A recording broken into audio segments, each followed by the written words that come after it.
positivity, being a girl boss, and everything in that vicinity. I just did the Vogue poses. In today's video, we're going to be talking about how to create happiness in your life. Everybody wants to be happy. We all want to experience joy on a regular basis. And even though sometimes things happen that are not in our control, I'm going to give you guys some tips on ways where you can find happiness on a more regular basis and experience joy in a way that nobody else can steal it. And you just keep on watching for that. If you're new to this channel, then go ahead and subscribe and turn your notification bell so you don't miss any future Girl Boss videos. If you're not new to this channel, then welcome back. Thank you for being here. Thank you for loving me as much as I love you. And yeah, let's get into that. Tip number one is really simple. Eliminate things and people that don't make you feel happy, that make you feel unhappy. There are people in my life, some are even family members, that I don't spend time with. I don't talk to them, I don't reach out to them because they make me feel negatively. Now, I know that some people say blood is thicker than water, and that's all fine and dandy. Blood is thicker than water, but that has nothing to do with whether or not you are my relative and whether or not you are toxic.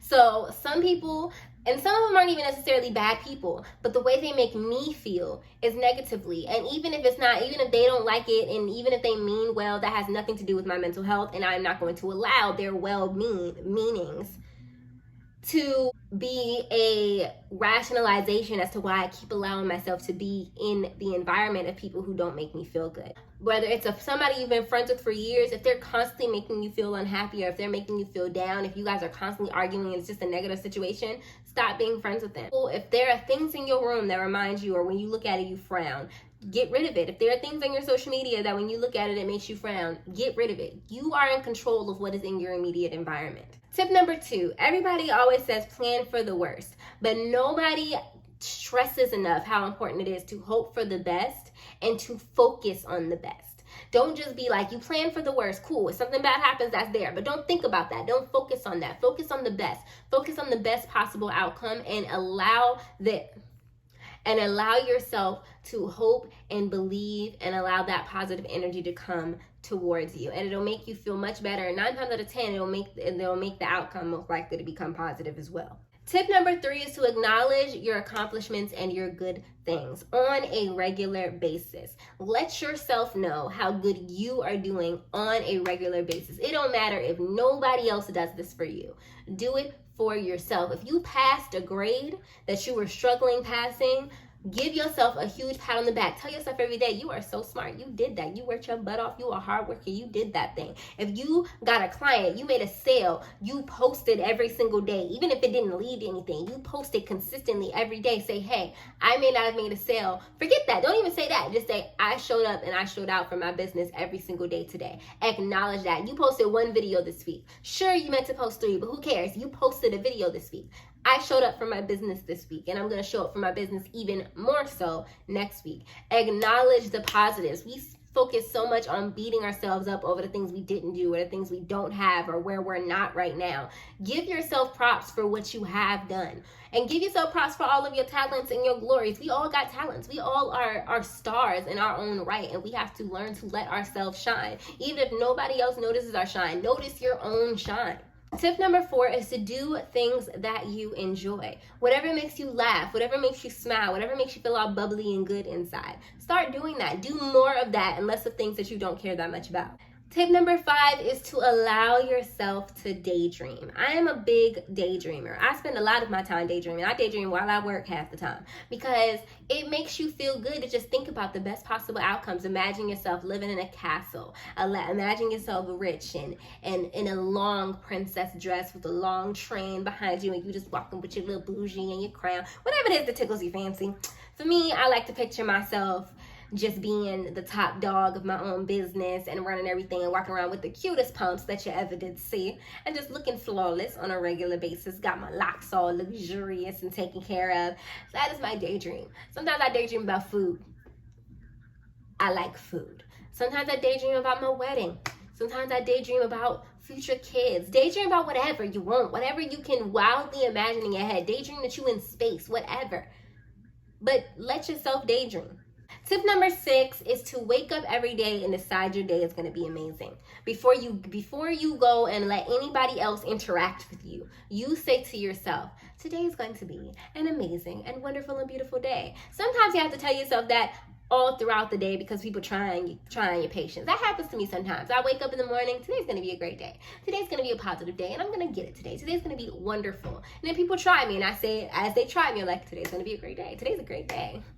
Today's going to be full of wonderfulness and productivity. They'll try again. Today is going to be a great day. Still smiling. And even though you can feel frustrated or agitated, honestly, that self-humor, it honestly makes me laugh a little bit on the inside. And you doing that will help you fake the funk until you start to actually feel good. Tip number 7, this one is going to feel a little weird at first, but smile for no reason.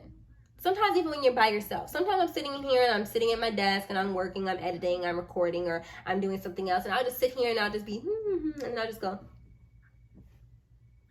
And to somebody else, I probably look like a psychopath. But to me, I'm tricking my body's responses. Like when you're smiling, your brain thinks that you're happy. And eventually the rest of you follow suit. That's what you do when you're happy. You smile and your subconscious notices that. So when you're smiling more often, your subconscious starts to think, oh, I'm good, I'm happy. I'm in a good mood. I'm feeling positive. I'm feeling flossy, you know? And so smile more often, and it makes you feel it. Before you know it, you'll be smiling and not even on purpose. You'll just be like smiling when you see people. Hi, how are you? Like, you know, just feeling good. It's a good thing. Smiles are always a positive addition to the day. Tip number 8 is to put yourself first. I know that it can sound selfish. I know that for some of us, that's really hard. Trust me. Preaching to the choir, that's the same. But I will say that on times when I put myself first above others, and when I say that, I don't mean that in a, oh, I'll kick somebody while they're down so that I can get ahead type of thing. But I mean like I will not allow myself to be brought down so somebody else can use me to lift themselves up. Or I will not allow myself to do things that make me unhappy or miserable trying to be there for somebody else. I've literally had to take myself away from certain friendships because everything that they went through, not even because of stuff they went through, but because of the way they responded to the things that they went through was so negative and so heavy on my spirit that I literally just had to step away. And sometimes that hurts and you feel selfish, but sometimes you have to be selfish because I can't help you if I'm on E. I can't. Tip number 9 is to learn how to love and accept who you are. Self-love is the best love. Once you have self-love, it don't matter who else loves you. Once you love yourself, somebody else could do you wrong, and it's okay because you realize that that's their loss, that's their mistake, that they messed over such a wonderful and beautiful spirit like yourself. Loving yourself is so extremely important, and learning to love and accept who you are. You're not perfect. I know I'm not perfect. I have flaws and all of that, but I love myself anyway. I know I love myself and I love my flaws. Period. Like, you have to learn to love and accept you for who you are. Tip number 10, and this is one of the biggest ones, and that I realize a lot of people struggle with when they're trying to, live a positive lifestyle and go through self-development. Allow yourself to feel your negative emotions. Now, mind you, everything I said before now was important. Smiling, eliminating toxic things, like eliminating the extra negativities to happen in your life, because things are going to happen to you. Stuff happens. Life happens. But when life does happen, do not try to force yourself to be happy or be like, oh, it's okay, I'm fine. If you're not fine, you're not fine. And you're not going to be fine just because you said you're fine. That's not how that works. You have to allow yourself to feel the negative emotions. You have to allow yourself to cry. You have to allow yourself to be frustrated. If you need to punch your pillow, punch your pillow. There are times when I literally just talk to myself about how mad I am about something, and I'll be like, this is some bull crap. She did this and he did this and how dare he, and I'll be sitting there doing all of this, talking to myself, because I need to get it out, because I'm upset. I feel negatively and I need to get those negative emotions out of me. The thing about being happy is that you're happy when you get the negative emotions out, because if you hold them in and try to pretend like they're not there, you're bottling up negativity, not positive and happiness. And if you're bottling up negativity, where is the room for that positive emotions? You don't have room for happiness if you just fill yourself with unhappiness and miserableness and refuse to let it out. It's common sense. You can't have a full bottle of negativity and then try to squeeze some happiness in there and expect yourself to be living a happy lifestyle.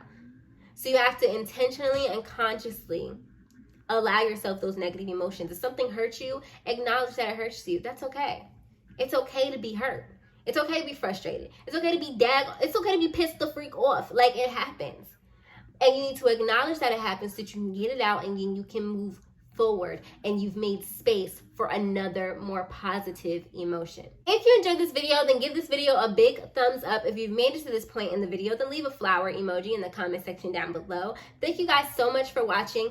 Follow me on all of my socials. Make sure that you subscribe to my email list, both of them. They're both in the description box below. If you have not watched all of the videos of this everyday posting challenge, then you need to go and you need to catch up and you need to watch all of the videos for this everyday challenge. Okay. Thank you guys so much for watching. I love you ever so much, and I will see you guys in the next video.